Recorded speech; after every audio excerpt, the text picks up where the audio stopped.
आपल्या नटखट छोट्या दोस्तांसाठीचा कार्यक्रम बालजगत.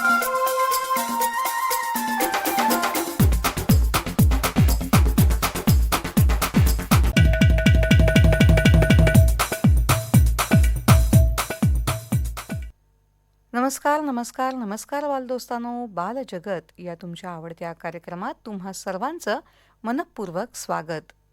बालदोस्तांनो, शाळेला पडलेली सुट्टी म्हणजे तुम्हा मुलांचा सगळ्यात आवडता विषय. या सुट्टीत मी काय काय करणार, मी कुठे फिरायला जाणार, मी काय शिकणार, मी कोणता चित्रपट बघणार, मी कोणत्या वेगळ्या क्लासला जाणार, अशा बऱ्याच गोष्टी तुम्ही ठरवलेल्या असतात. बालदोस्तांनो, तुम्हाला ते गाणं माहिती आहे का? झुकू झुकू झुकू झुकू अगीन गाडी. तर त्या अगीन गाडीत बसून अनेक मुलं ही आपल्या कोकणात येत असतात. मग कोकणात म्हणजे रत्नागिरी, सिंधुदुर्ग या जिल्ह्यांमध्ये आल्यानंतर त्यांना इथे बऱ्याच गोष्टी वेगळ्या वाटतात, नवीन वाटतात. त्या गोष्टींची त्यांना खूप मजा वाटते. या कोकणाच्या ती मुलं अगदी प्रेमात पडतात. बालदोस्तांनो, बरेचदा काय होतं माहिती आहे का, की लांबून आलेली लोकं आपल्या जवळपासच्या या दोन्ही जिल्ह्यांमध्ये काय काय आहे ते बघून जातात. पण बालदोस्तांनो, आपण याच जिल्ह्यात राहतो, मात्र तरीही आपल्या जिल्ह्यामध्ये बघण्यासारखं काय काय आहे हे आपल्यालाच माहीत नसतं. म्हणूनच जेव्हा आपल्या शाळेला सुट्टी पडते ना, तेव्हा या सुट्टीचा चांगला वापर करून घ्यायचा असतो. मग या सुट्टीत नुसताच टी व्ही बघत वेळ घालवायचा का? तर मुळीच नाही. मग नुसतेच टी व्हीवर गेम खेळायचे का? तर अजिबात नाही. मग नुसत्याच उनाडक्या करायच्या का? तसंही नाही. अहो, मग करायचं तरी काय, असा आता तुम्हाला प्रश्न पडला असेल, हो ना? तर याच प्रश्नाचं उत्तर तुम्हाला आजच्या आपल्या बालजगत या कार्यक्रमामधून. या सुट्ट्यांच्या दिवसांमध्ये वेगवेगळी शिबिरं आयोजित केली जातात. या शिबिरांचा आपल्याला खूप उपयोग होतो. मग आजच्या कार्यक्रमातली ही मुलं अशा कोणत्या बरं शिबिराला जाणार आहेत आणि त्यातून त्यांना काय बघायला मिळणार आहे, काय अनुभवायला मिळणार आहे, हे ऐकायला तुम्हालाही आवडेल, हो ना? चला तर ऐकूया कार्यक्रम आमचो ह्यो कोकण. हा कार्यक्रम आपल्यासाठी घेऊन आले आहेत जिल्हा परिषद आदर्श शाळा पोमेंडी खुर्द रत्नागिरीचे विद्यार्थी. ऐकूया कार्यक्रम आमचो ह्यो कोकण. ही कोकण भूमी रम्य, हा परिसर बहुसुरम्य. वेळ आजही आनंदाची, चला फिरूया कोकण प्रांती. पर्यटन करू पर्यटन, पर्यटन करू पर्यटन. अपरांताचा स्वामी राया, अपरांताचा स्वामी राया. परशुराम चरणी नमुनिया, परशुराम चरणी नमुनिया. आशिष त्यांचा आम्ही घेऊया, आशिष त्यांचा आम्ही घेऊया. पर्यटन करू पर्यटन, पर्यटन करू पर्यटन. संतभूमी ही रत्नखाणी, संतभूमी ही रत्नखाणी. आम्ररसाहुनी मधाळवाणी, आम्ररसाहुनी मधाळवाणी. फणसा परी हो आम्ही कोकणी, फणसा परी हो आम्ही कोकणी. पर्यटन करू पर्यटन, पर्यटन करू पर्यटन. ही कोकण भूमी रम्य, हा परिसर बहुसुरम्य. वेळ आजही आनंदाची, चला फिरूया कोकण प्रांती. पर्यटन करू पर्यटन, पर्यटन करू पर्यटन.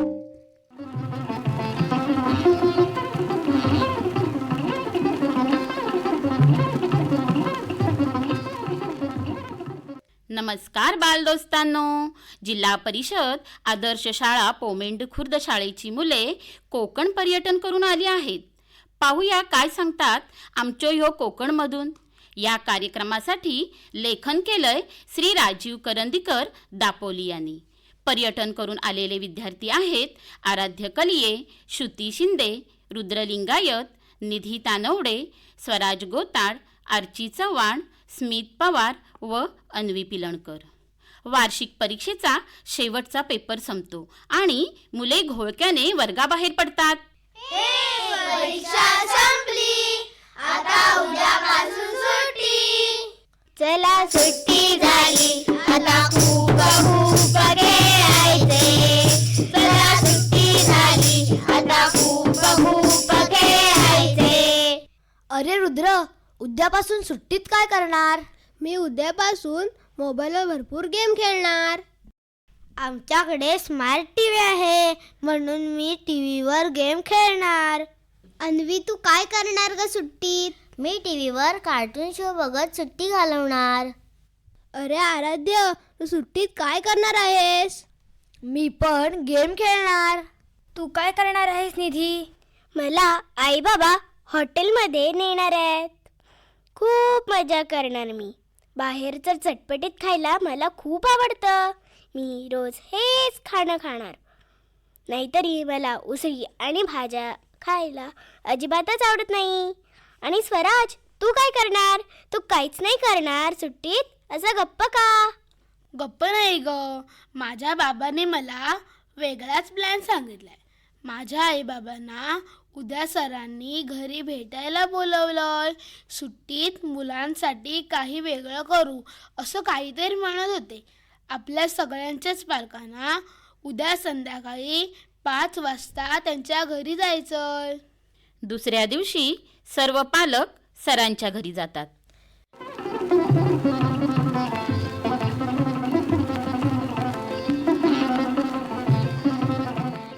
नमस्कार सर. नमस्कार सचिनजी. परवा मी तुम्हाला बोललो त्याप्रमाणे मुलांनी सुट्टीत काहीतरी सकारात्मक गोष्टी कराव्यात असं मला वाटतं.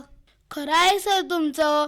नाहीतरी सगळी मुलं टीव्ही, मोबाईल आणि फास्ट फूडमध्येच रमलेली दिसतात.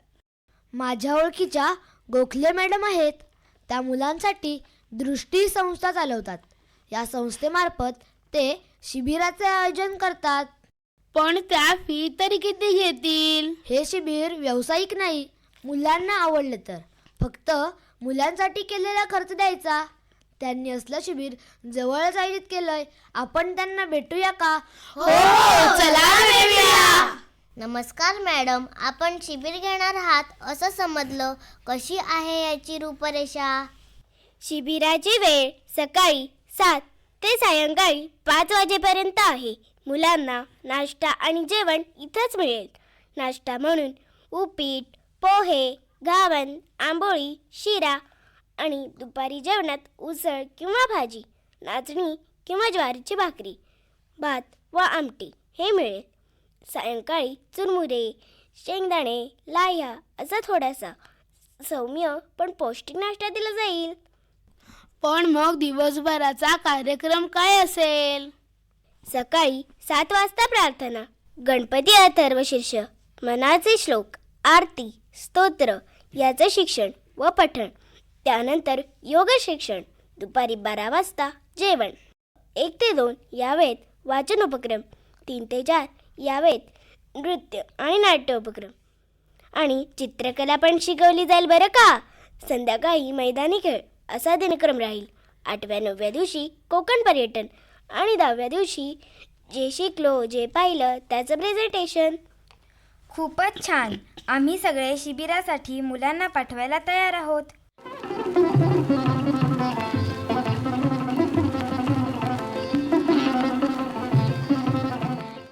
सात दिवसाच्या शिबिरानंतर मुलं कोकण दर्शनासाठी गणपतीपुळे, भगवती किल्ला, शिवसृष्टी, परशुराम मंदिर, हरणे बंदर, सुवर्णदुर्ग किल्ला, चंडिका मंदिर आणि फेरी बोटीची सफर करून आली. आणि आज प्रेझेंटेशनचा दिवस. पाहूया मुलांचं मनोगत. सर्वप्रथम आपल्यासमोर येतोय आराध्य कलिये.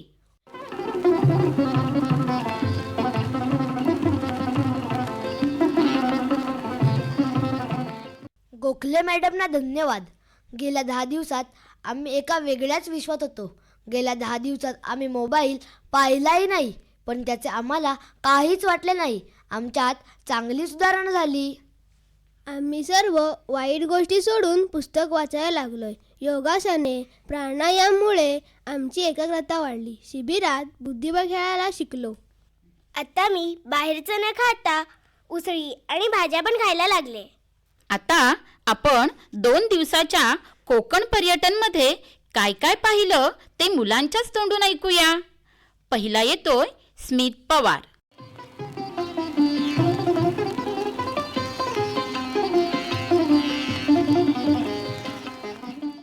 आम्ही पहिल्यांदा आलो रत्नदुर्ग किल्ल्यावर. हा किल्ला ना 3ही बाजूनी समुद्राने वेढलेला आहे. शिवरायांनी हा किल्ला आदिलशहाकडून जिंकून घेतला. भगवती देवीचे एकदम सुंदर असं शिवकालीन मंदिर आहे.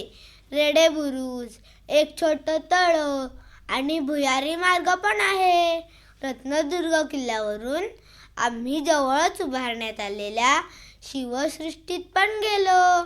शिवाजी महाराज आणि सरखेल कान्होजी आंग्रे यांच्या पराक्रमावर आधारित भव्य शिल्पचित्र पाहिली आणि अंगावर रोमांचच उभे राहिले.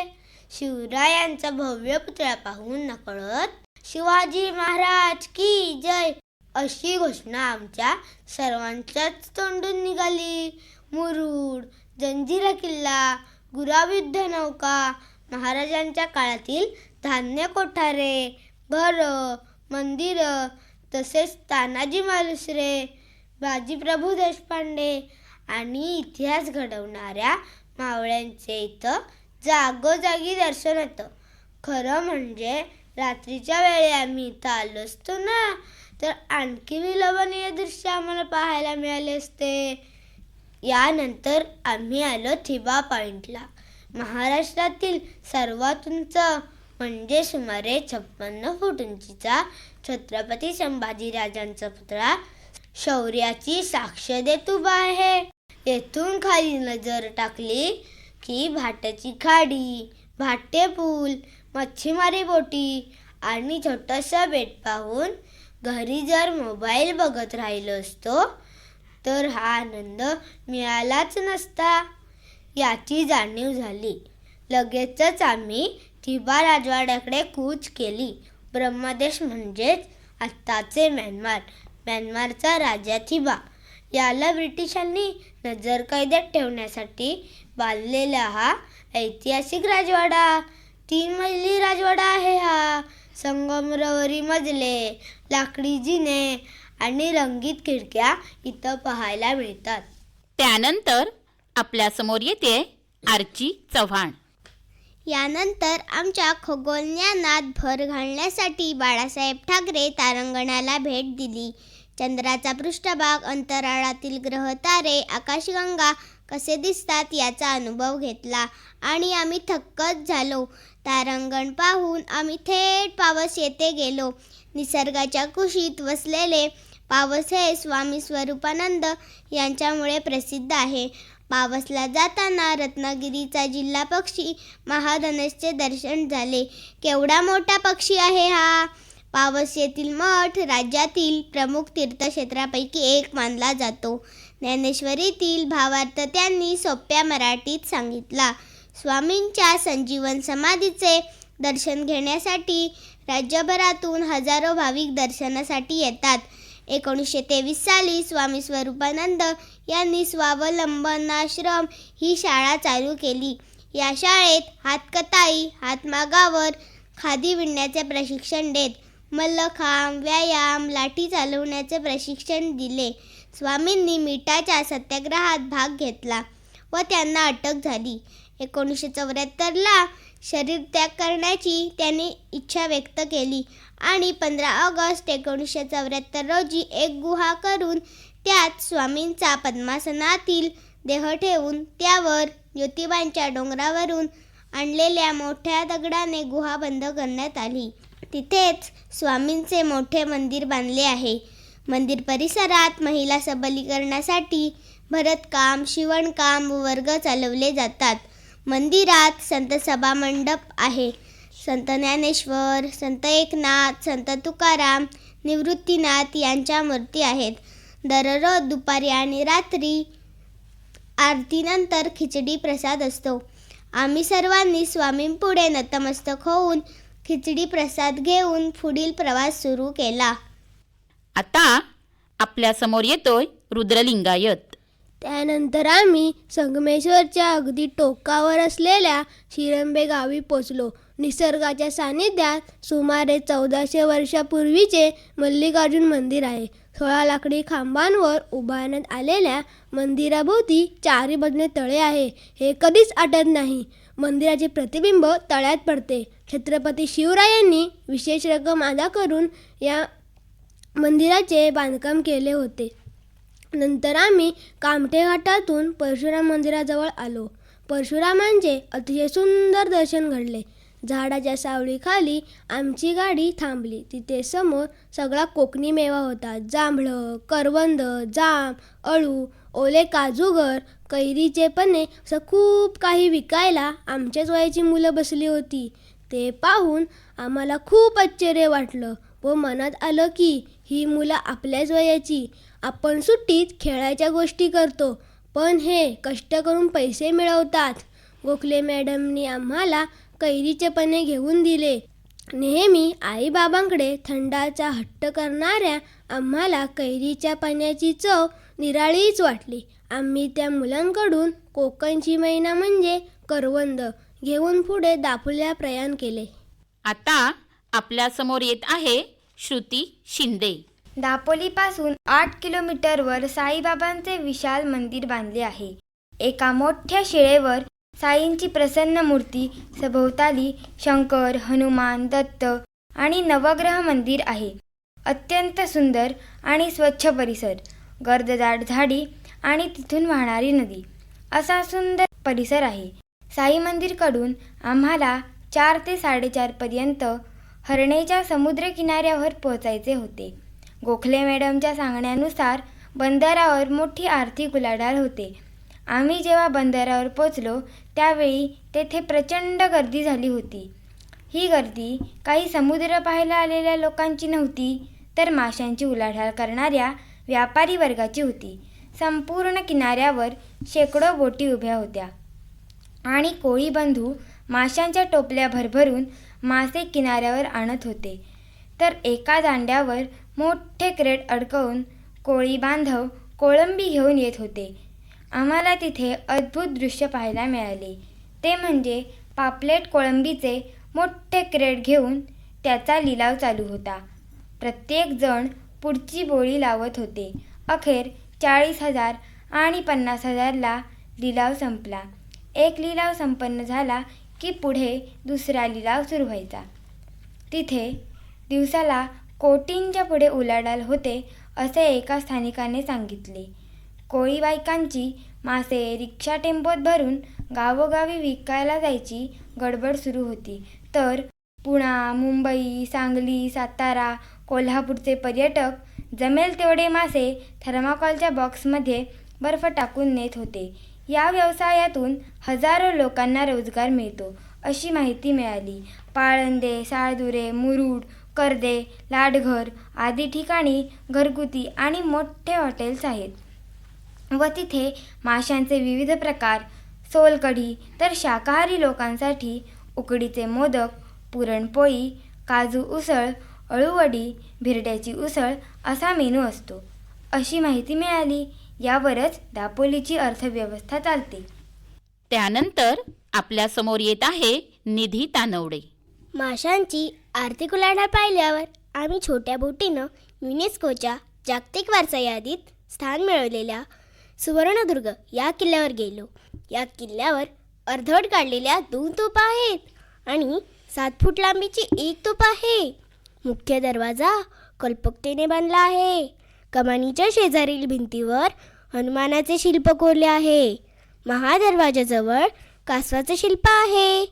आतमध्ये 3 तलाव खोदलेले आहेत. पश्चिमेकडे 5 बुरुजांची रांग खूप सुंदर दिसते. कान्होजी आंग्रे यांचा पराक्रम पाहून छत्रपती राजाराम महाराजांनी कान्होजी आंग्रे यांना सुवर्णदुर्गाच्या कारभारात बढती दिली. त्यांना ताराबाईंनी सरखेली पदवी दिली. या किल्ल्यावरून गोवा किल्ला आणि फत्तेगडचे दर्शन होते. यानंतर आजच्या दिवसाचं शेवटचं प्रेक्षणीय स्थळ आंजर्ले येथील कड्यावरचा गणपती मंदिर. उंच टेकडीवर असून 4 फुटाची उजव्या सोंडीची मूर्ती आहे. मंदिराची उभारणी 1150च्या सुमारास झाली असावी असं येथील नागरिक सांगतात. कड्यावरून पाहिलं तर खाली आंजर्ले गावातील नारळी पोफळीच्या बागा आणि अथांग समुद्र दिसतो. आंजर्ले किनारा हा कासव संवर्धनासाठी आणि कासव महोत्सवासाठी प्रसिद्ध आहे. तसंच इथे कोकणी पदार्थांचे लघु उद्योग आहेत. गोखले मॅडमनी आमची सोय कोकण कृषी विद्यापीठाच्या किसान भवन येथे केली होती. आम्ही रात्री काजूची उसळ आणि मोदक यावर यथेच्छ ताव मारला आणि झोपी गेलो. आता अन्वी काय सांगते ते ऐकूया. सकाळ कधी झाली हे समजलंच नाही. दापोलीला कोकणचं मिनी महाबळेश्वर का म्हणतात हे लक्षात आलं. रात्री आणि पहाटे इतका गारवा होता की खूपच छान वाटत होतं. कृषी विद्यापीठाचा किसान भवन हा परिसर हिरवाईने नटलेला आहे. तऱ्हेतऱ्हेची फुलं फुलली होती. येथील गरमागरम पोह्यांचा आस्वाद घेऊन आम्ही कोकण कृषी विद्यापीठाची लाखी बाग पाहायला गेलो. लाखी बाग म्हणजे 1 एकर बागेत योग्य नियोजन करून नारळ, सुपारी, काजू आणि आंतरपिके म्हणून जायफळ, दालचिनी, मिरी अशी पिके घेतली जातात. छोटा शेतकरीसुद्धा वर्षाला लाखभर रुपये मिळवतो असं आम्हाला समजलं. कोकणात कुठल्याही झाडावर काळी मिरी लावली तरी उत्तम पीक येतं व शेतकरी चांगले पैसे मिळवू शकतात असं एका कृषी तज्ज्ञांनी सांगितलं. कृषी विद्यापीठाची आंबा काजूची लागवड पाहून आम्ही दाभोळ येथील चंडिका मंदिरात पोचलो. दाभोळच्या अलीकडे 3 किलोमीटर अंतरावर स्वयंभू चंडिका मंदिर आहे. तिला पार्वतीचे रौद्र रूप असेही म्हणतात. एक संत दगडात कोरलेल्या गुहेमध्ये हे मंदिर आहे. आतमध्ये पूर्ण काळोख. दरवाजातून वाकून आत जावं लागतं, परंतु तेलाचे दिवे आणि समईच्या प्रकाशामुळे आपण आतमध्ये नीट जाऊ शकतो. हे पांडवकालीन मंदिर आहे. नवरात्रीचे 9 दिवस इथं प्रचंड गर्दी असते. दाभोळच्या धक्क्यावर आम्ही आलो आणि आम्ही एक मशीद पाहिली. या मशिदीच्या घुमट्या अंडाकृती आकारामुळे याला अंडा मशीद किंवा महामशीद असे म्हटले जाते. याच्या छतावर 4 सुबक मिनार आहेत. ही मशीद आदिलशहाच्या राजवटीत म्हणजे 1560 ते 65 या सुमारास बांधली असावी. आता आपला अनुभव सांगतोय आराध्य कलिये. आता आम्ही एक वेगळाच अनोखा अनुभव घेणार होतो. धक्क्यावर एक मोठी बोट आली. वाहन चालकांनी पटापट आपल्या 4 चाकी दुचाकी गाड्या फेरीबोटीत पार्क केल्या आणि आमची मोठी गाडीसुद्धा पार्क झाली आणि आम्ही सर्वजण फेरीबोटीच्या डेकवर बसलो. दाभोळच्या खाडीतून छोट्या मोठ्या होड्या, मोठी जहाज आणि विशाल समुद्र बघत बोटीने 10-20 मिनिटांचे अंतर कापले आणि फेरीबोट धोपावे जेटीला उभी राहिली. आता आमची ट्रीप अंतिम टप्प्याकडे वाटचाल करत होती. बसचा वळणावळणाचा प्रवास सुरू होता. पार्किंग जवळच्याच एका दुकानात ओम गणपतये नमो नमः, श्री सिद्धिविनायक नमो नमः ची धून ऐकून आम्ही सर्व जागे झालो आणि गणपतीपुळ्याला आल्याची जाणीव झाली. श्री क्षेत्र गणपतीपुळे महाराष्ट्रातील भक्तांचे प्रसिद्ध तीर्थक्षेत्र. गणपतीपुळ्याचा गणपती हा स्वयंभू असून त्याचे मुख समुद्राच्या दिशेला आहे. आता इथे 12ही महिने गर्दी असते. पर्यटकांना इथली पांढरी वाळू आणि फेसाळलेल्या समुद्राचे प्रचंड आकर्षण आहे. इथला परिसर आता हॉटेल आणि घरगुती निवास यांनी पूर्णपणे गजबजून गेला आहे. प्रत्येक ठिकाणी आवर्जून उकडीच्या मोदकांचे जेवण मिळते. हे मंदिर 400 वर्षापूर्वीचे आहे. आम्ही सर्वजण गणपतीपुळे नतमस्तक झालो. सर्वांनी गणपती अथर्व शीर्षाचे मोठ्याने पठण केले. देवळातील सर्व लोक आमच्याकडे कुतूहलाने बघत होते आणि गोखले मॅडमच्या चेहऱ्यावर समाधानाचे भाव दिसत होते. धन्यवाद गोखले मॅडम. खरोखर तुमच्या दृष्टी या संकल्पनेने आम्ही भारावून गेलो आहोत. इतकं चांगलं शिबिर यापूर्वी आम्ही कधीच अनुभवलं नव्हतं. खरंच एक नवीन दृष्टी देऊन गेल्यात. मुलं हे संस्कार कधीही विसरणार नाहीत याचा मला पुरेपूर विश्वास आहे. विनंती करतो की दरवर्षी दिवाळी आणि मे महिन्यात आमच्याकडे शिबिर आयोजित करावे. परत तुम्ही याल तेव्हा आमची मुलं मोबाईलमध्ये गर्क नसतील तर पुस्तकात रमलेली असतील याचा मला विश्वास आहे. गोखले मॅडम, आम्ही सर्व पालक तुमचे ऋणी आहोत. मग काय बालदोस्तांनो, या मे महिन्याच्या सुट्टीत तुम्ही पण जाणार ना कोकण पर्यटनला? तुम्ही कुठं कुठं पर्यटन करणार ते आम्हाला नक्की कळवा बरं का. धन्यवाद.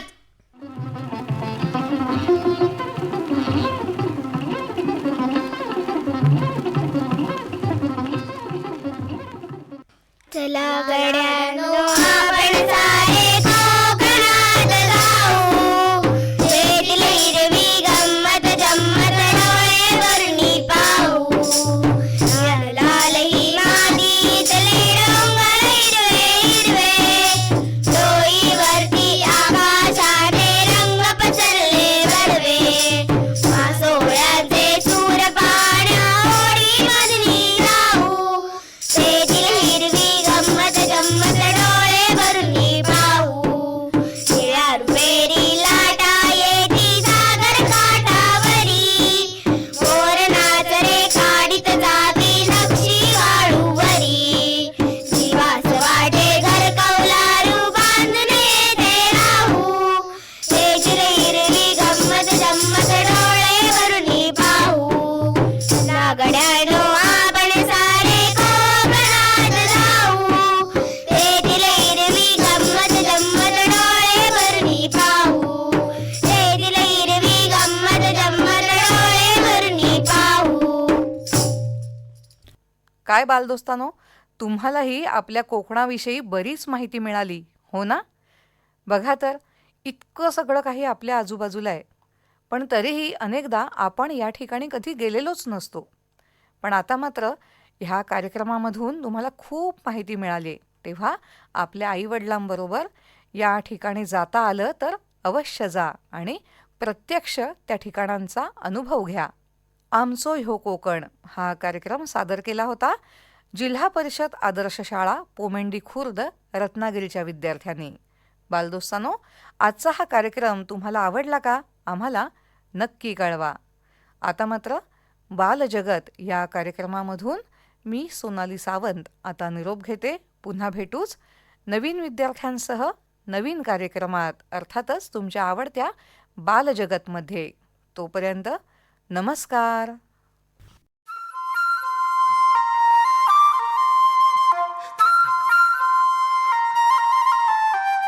आपल्या नटखट छोट्या दोस्तांसाठीचा कार्यक्रम बालजगत.